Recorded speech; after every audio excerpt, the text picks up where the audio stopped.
Hello, algebra students. We're going to take a day and review the two ways that we have been solving systems.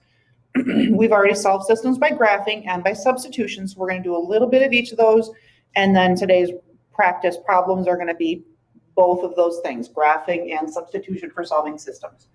In this first example, these two equations are both in slope-intercept form. These are the ones that are great for graphing because they're ready to graph right away. In that first equation, my y-intercept is this -4. So we're going to start at -4. And my slope is 1/3. So that's up 1 and over 3. And that's a positive slope. That's the only one I can get going that direction. So if I would go down 1 and left 3, there is another point. So then I can graph that line. Again, on paper, you definitely want to use a straight edge. For the second equation, I'm starting at -1. That's my y-intercept. And my slope is a -2/3. So it's got to go downhill.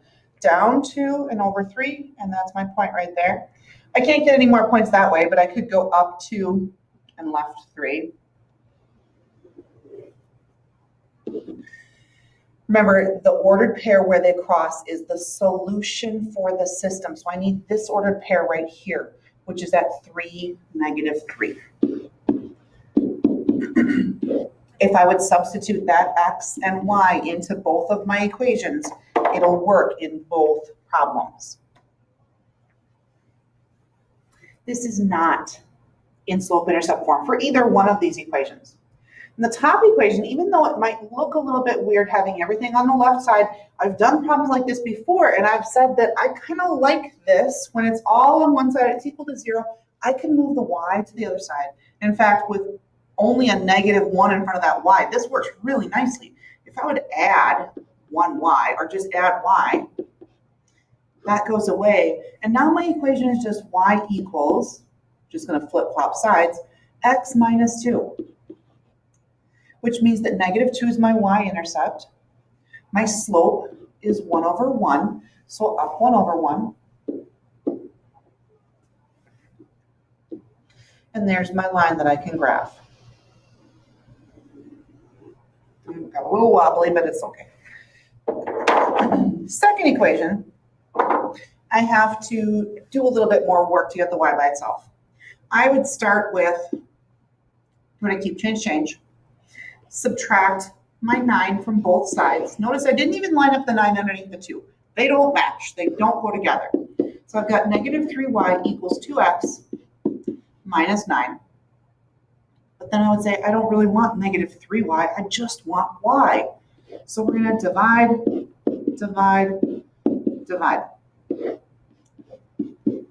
2 over -3 is just going to be a -2/3 for my slope. And -9 over -3 is a positive 3. So this will start at positive 3 on the y-axis. And my slope is a -2/3 again, which means down 2 and right 3. Down 2, right 3, right there, or up 2 and left 3. So when I graph that line, obviously we already knew the point because we graphed it on there. That point right there is my solution. That's where the two lines cross. That's the one point that works for both equations. That ordered pair is at 3, 1. Remember, we are always going to go sideways first and then up and down for ordered pairs. For substitution problems are really nice when I already have a variable that's by itself, or if it's really easy to get a variable by itself. And in this problem, I have a variable already by itself. This is what my y is equal to. I would put that in place of the y. So my equation is going to be -2x plus 2. And then instead of y, I'm going to put what the y was equal to. That's what my y was. Equals 16. And now we just have to solve this for x. Notice they're all x's, so I can solve this. We're going to distribute -2x plus 2 times a -5x is going to be a -10x. And 2 times a -22 is going to be a -44. When I combine my x's, That gives me a negative 12x. Remember, they're on the same side. We're just going to combine them. And then I'm just going to change it to minus 44 instead of plus a negative. Same thing. And now I want the x by itself. I have to get rid of the 44 first because it's not attached to the x. So I would add 44.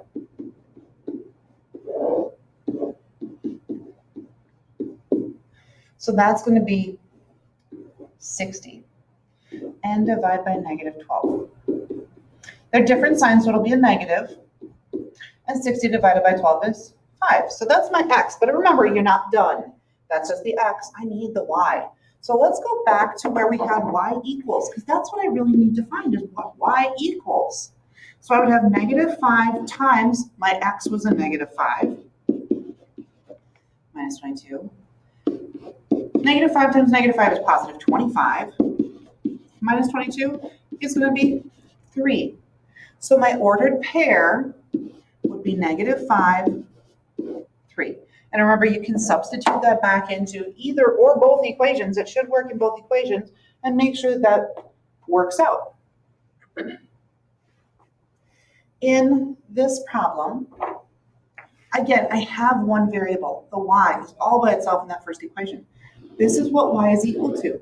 That's going to go in place of that y. So if my equation was 3x minus 4, and then I put the y stuff in its place. Oops, I didn't mean the parentheses there. So negative 2x minus 12, that's what the y is equal to. And then we have equals negative 7.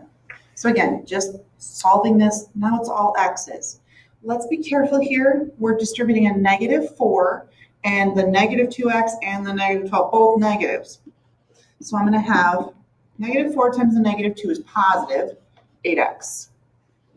Negative 4 times the negative 12 is positive 48.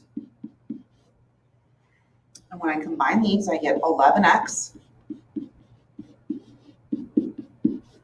And then we're going to get rid of our 48. Negative 7 and negative 48, both negatives we're going to add. I'm going to get negative 55. So then x is going to be negative 5. And again, once I know that, that's great, but I'm not done. I still have to find what y equals. So I'm going to go right here where it says y equals. Y equals negative 2 times, the x is really a negative 5, minus 12. Negative 2 times negative 5 is 10. Minus 12 is going to be negative 2. So my ordered pair, x and then y, negative 5, negative 2. Today's worksheet is going to just be reviewing solving systems with graphing and with substitution. When you're done, make sure you check it with the answer key in Schoology, and then there's a formative for you when you finish. Let me know if you need any help.